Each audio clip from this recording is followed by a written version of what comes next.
सर्वशक्तिमान परमेश्वर के वचनों के पाठों का संग्रह।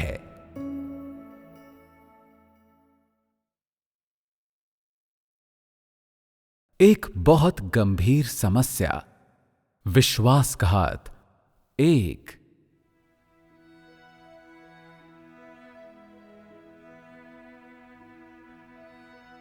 जल्द ही मेरा कार्य पूरा हो जाएगा।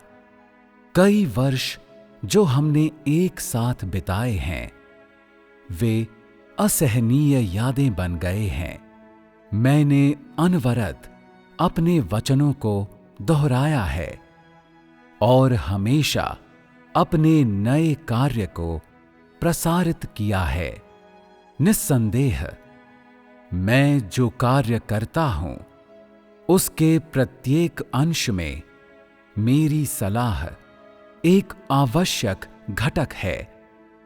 मेरी सलाह के बिना तुम सभी लोग भटक जाओगे, यहां तक कि पूरी तरह उलझन में पड़ जाओगे। मेरा कार्य अब समाप्त होने ही वाला है और अपने अंतिम चरण में है। मैं अभी भी सलाह प्रदान करने का कार्य करना चाहता हूं, अर्थात तुम लोगों के सुनने के लिए सलाह के वचन पेश करना चाहता हूं। मैं केवल ये आशा करता हूं कि तुम लोग मेरे श्रम साध्य प्रयासों को बर्बाद नहीं करोगे और इसके अलावा तुम लोग मेरी सहृदय परवाह को समझोगे और मेरे वचनों को एक इंसान के रूप में अपने व्यवहार का आधार बनाओगे। चाहे ये वचन ऐसे हों जिन्हें तुम लोग सुनना चाहो या न चाहो, चाहे ये वचन ऐसे हों जिन्हें स्वीकार कर तुम लोगों को आनंद हो, या तुम इसे बस असहजता के साथ ही स्वीकार कर सको। तुम लोगों को उन्हें गंभीरता से अवश्य लेना चाहिए, अन्यथा तुम लोगों के लापरवाह और निश्चिंत स्वभाव और व्यवहार मुझे गंभीर रूप से परेशान कर देंगे और निश्चय ही मुझे घृणा से भर देंगे। मुझे बहुत आशा है कि तुम सभी लोग मेरे वचनों को बार बार, हजारों बार पढ़ सकते हो और यहां तक कि उन्हें याद भी कर सकते हो। केवल इसी तरीके से तुम लोग मेरी अपेक्षाओं पर सफल हो सकोगे। हालांकि अभी तुम लोगों में से कोई भी इस तरह से नहीं जी रहा है। इसके विपरीत तुम सभी एक अय्याश जीवन में डूबे हुए हो, जी भर कर खाने पीने का जीवन, और तुम लोगों में से कोई भी अपने हृदय और आत्मा को समृद्ध करने के लिए मेरे वचनों का उपयोग नहीं करता है। यही कारण है कि मैंने मनुष्य जाति के असली चेहरे के बारे में ये निष्कर्ष निकाला है। मनुष्य कभी भी मेरे साथ विश्वासघात कर सकता है और कोई भी मेरे वचनों के प्रति पूर्णतः निष्ठावान नहीं हो सकता है।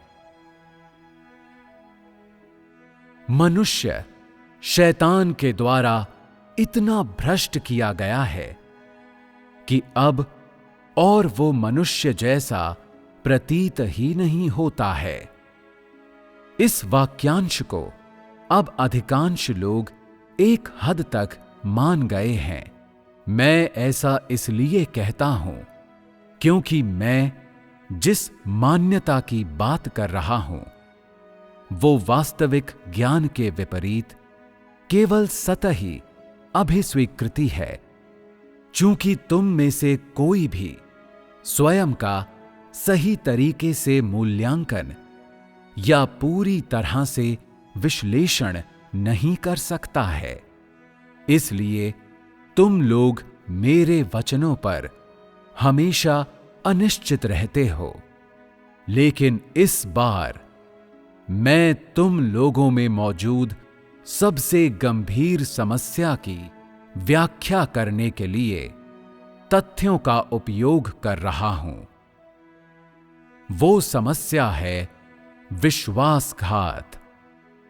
तुम सभी लोग विश्वासघात शब्द से परिचित हो, क्योंकि अधिकांश लोगों ने दूसरों को धोखा देने वाला कुछ काम किया है, जैसे कि किसी पति का अपनी पत्नी के साथ विश्वासघात करना, किसी पत्नी का अपने पति के साथ विश्वासघात करना, किसी बेटे का अपने पिता के साथ विश्वासघात करना, किसी बेटी का अपनी मां के साथ विश्वासघात करना, किसी गुलाम का अपने मालिक के साथ विश्वासघात करना, दोस्तों का एक दूसरे के साथ विश्वासघात करना, रिश्तेदारों का एक दूसरे के साथ विश्वासघात करना,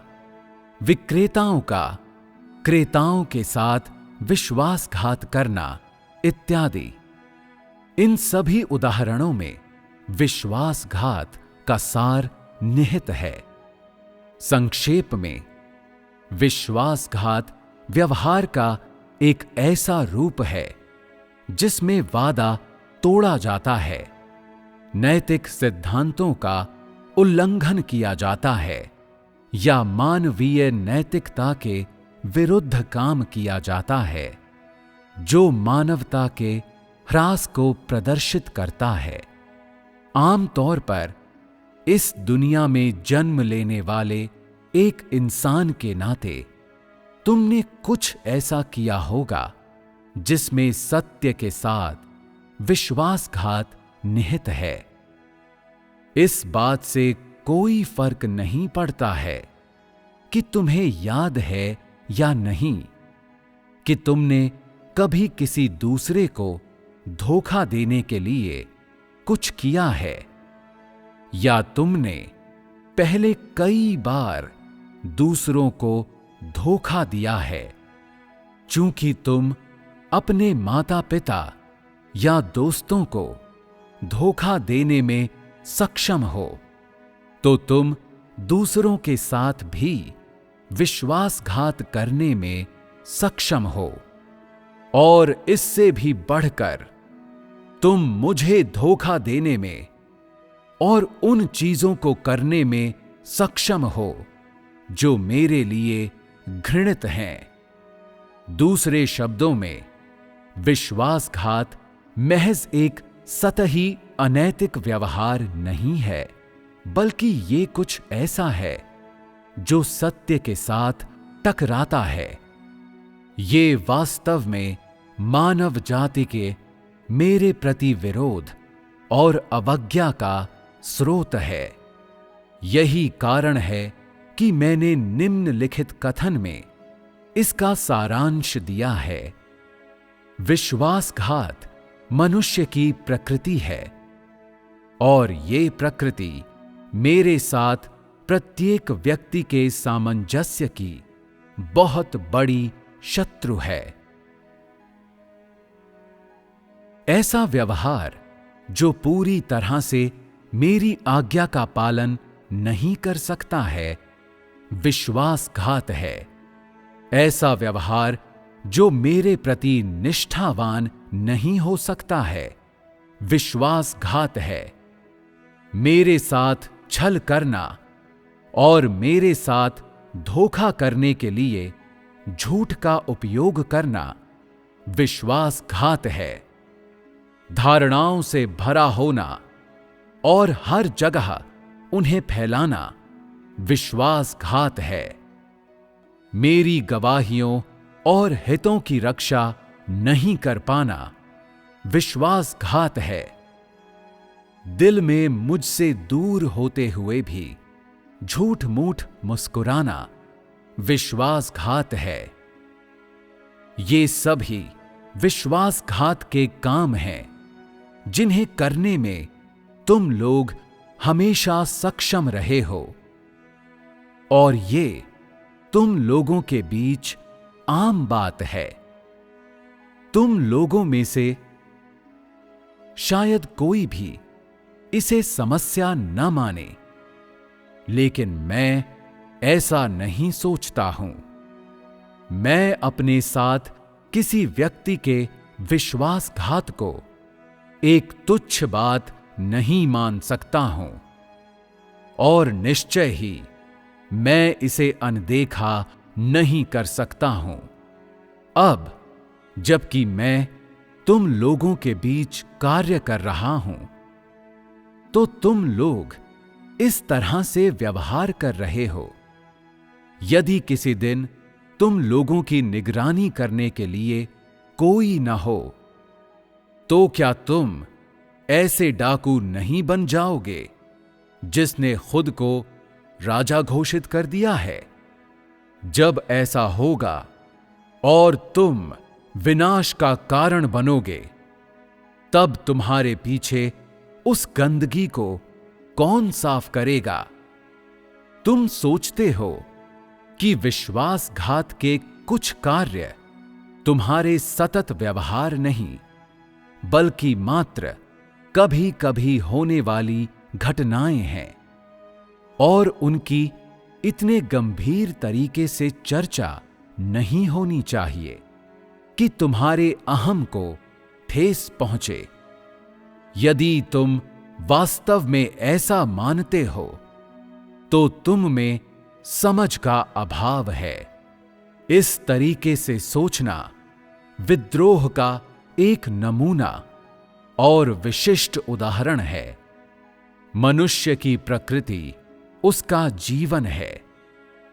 ये एक सिद्धांत है जिस पर वो जीवित रहने के लिए निर्भर करता है, और वो इसे बदलने में असमर्थ है।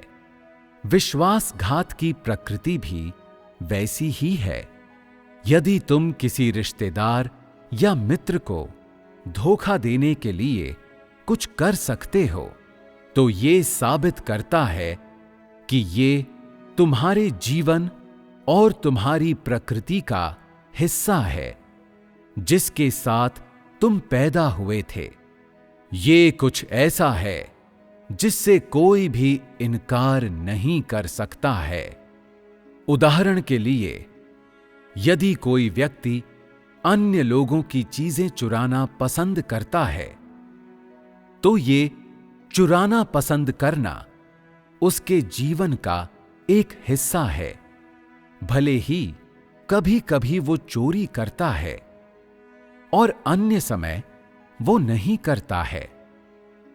चाहे वो चोरी करता है अथवा नहीं, इससे ये साबित नहीं हो सकता कि उसका चोरी करना केवल एक प्रकार का व्यवहार है, बल्कि इससे साबित होता है कि उसका चोरी करना उसके जीवन का एक हिस्सा अर्थात उसकी प्रकृति है। कुछ लोग पूछेंगे, चूंकि ये उसकी प्रकृति है, तो ऐसा क्यों है कि वो कभी कभी अच्छी चीजें देखता है लेकिन उन्हें चोरी नहीं करता है? उत्तर बहुत आसान है। उसके चोरी नहीं करने के कई कारण हैं। हो सकता है कि वो इसलिए चोरी न करता हो क्योंकि चौकस निगाहों के नीचे से निकाल ले जाने के लिए वस्तु बहुत बड़ी हो, या चोरी करने के लिए उपयुक्त समय न हो, या वस्तु बहुत महंगी हो, बहुत कड़े पहरे में हो, या शायद उसकी इस चीज में विशेष रूप से रुचि न हो, या उसे ये न समझ आए कि उसके लिए इसका क्या उपयोग है इत्यादि। ये सभी कारण संभव हैं, लेकिन इससे कोई फर्क नहीं पड़ता कि वो कोई वस्तु चुराता है या नहीं। इससे ये साबित नहीं होता है कि ये विचार उसके अंदर केवल क्षण भर के लिए रहता है, एक पल के लिए कौंधता है।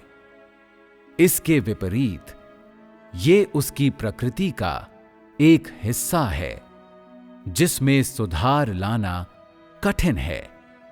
ऐसा व्यक्ति केवल एक बार चोरी करके संतुष्ट नहीं होता है, बल्कि जब भी कोई अच्छी वस्तु या उपयुक्त स्थिति उसके सामने आती है तो दूसरों की चीजों को अपनी बना लेने के ऐसे विचार उसमें जाग जाते हैं।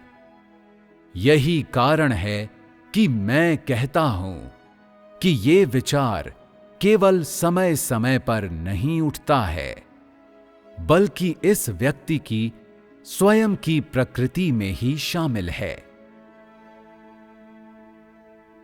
कोई भी अपना सच्चा चेहरा दर्शाने के लिए अपने स्वयं के शब्दों और क्रियाओं का उपयोग कर सकता है। ये सच्चा चेहरा निश्चित रूप से उसकी प्रकृति है। यदि तुम बहुत कुटिल ढंग से बोलने वाले व्यक्ति हो तो तुम कुटिल प्रकृति के हो। यदि तुम्हारी प्रकृति धूर्त है तो तुम कपटी ढंग से काम करते हो और इससे तुम बहुत आसानी से लोगों को धोखा दे देते हो। यदि तुम्हारी प्रकृति अत्यंत कुटिल है तो हो सकता है कि तुम्हारे वचन सुनने में सुखद हों, लेकिन तुम्हारे कार्य तुम्हारी कुटिल चालों को छिपा नहीं सकते हैं। यदि तुम्हारी प्रकृति आलसी है तो तुम जो कुछ भी कहते हो उस सब का उद्देश्य तुम्हारी लापरवाही और अकर्मण्यता के लिए उत्तरदायित्व से बचना है, और तुम्हारे कार्य बहुत धीमे और लापरवाह होंगे और सच्चाई को छिपाने में बहुत माहिर होंगे। यदि तुम्हारी प्रकृति सहानुभूतिपूर्ण है तो तुम्हारे वचन तर्कसंगत होंगे और तुम्हारे कार्य भी सत्य के अत्यधिक अनुरूप होंगे। यदि तुम्हारी प्रकृति निष्ठावान है तो तुम्हारे वचन निश्चय ही खरे होंगे और जिस तरीके से तुम कार्य करते हो वो भी व्यावहारिक और यथार्थवादी होगा, जिसमें ऐसा कुछ ना होगा जिससे तुम्हारे मालिक को असहजता महसूस हो। यदि तुम्हारी प्रकृति कामुक या धन लोलुप है तो तुम्हारा हृदय प्रायः इन चीजों से भरा होगा और तुम बेइरादा कुछ विकृत अनैतिक काम करोगे जिन्हें भूलना लोगों के लिए कठिन होगा और वे काम उनमें घृणा पैदा करेंगे। जैसा कि मैंने कहा है, यदि तुम्हारी प्रकृति विश्वासघात की है तो तुम मुश्किल से ही स्वयं को इससे छुड़ा सकते हो। इसे भाग्य पर मत छोड़ दो कि अगर तुम लोगों ने किसी के साथ गलत नहीं किया है तो तुम लोगों की विश्वासघात की प्रकृति नहीं है। यदि तुम ऐसा ही सोचते हो तो तुम घृणित हो। मेरे सभी वचन हर बार जो मैं बोलता हूं वे सभी लोगों पर लक्षित होते हैं, न कि केवल एक व्यक्ति या एक प्रकार के व्यक्ति पर, सिर्फ इसलिए कि तुमने मेरे साथ एक मामले में विश्वासघात नहीं किया है। ये साबित नहीं करता कि तुम मेरे साथ किसी अन्य मामले में विश्वासघात नहीं कर सकते हो। कुछ लोग अपने विवाह में असफलताओं के दौरान सत्य की तलाश करने में अपना आत्मविश्वास खो देते हैं। कुछ लोग परिवार के टूटने के दौरान मेरे प्रति निष्ठावान होने के अपने दायित्व को त्याग देते हैं। कुछ लोग खुशी और उत्तेजना के एक पल की तलाश करने के लिए मेरा परित्याग कर देते हैं। कुछ लोग प्रकाश में रहने और पवित्र आत्मा के कार्य का आनंद प्राप्त करने के बजाय एक अंधेरी खोह में पड़े रहना पसंद करेंगे। कुछ लोग धन की अपनी लालसा को संतुष्ट करने के लिए दोस्तों की सलाह पर ध्यान नहीं देते हैं और अब भी अपनी गलतियों को स्वीकार नहीं कर सकते हैं और स्वयं में बदलाव नहीं कर सकते हैं।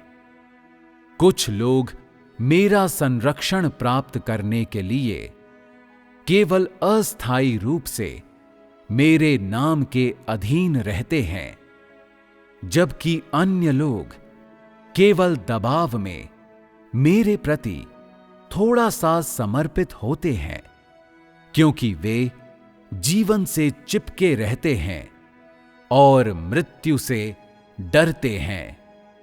क्या ये और अन्य अनैतिक और इससे भी बढ़कर अशोभनीय कार्य ऐसे व्यवहार नहीं हैं जिनसे लोग लंबे समय पहले अपने दिलों की गहराई में मेरे साथ विश्वासघात करते आ रहे हैं? निस्संदेह मुझे पता है कि लोग मुझसे विश्वासघात करने की पहले से योजना नहीं बनाते। उनका विश्वासघात उनकी प्रकृति का स्वाभाविक रूप से प्रकट होना है। कोई मेरे साथ विश्वासघात नहीं करना चाहता है और कोई भी इस बात से खुश नहीं है कि उसने मेरे साथ विश्वासघात करने का कोई काम किया है। इसके विपरीत वे डर से कांप रहे हैं, है ना?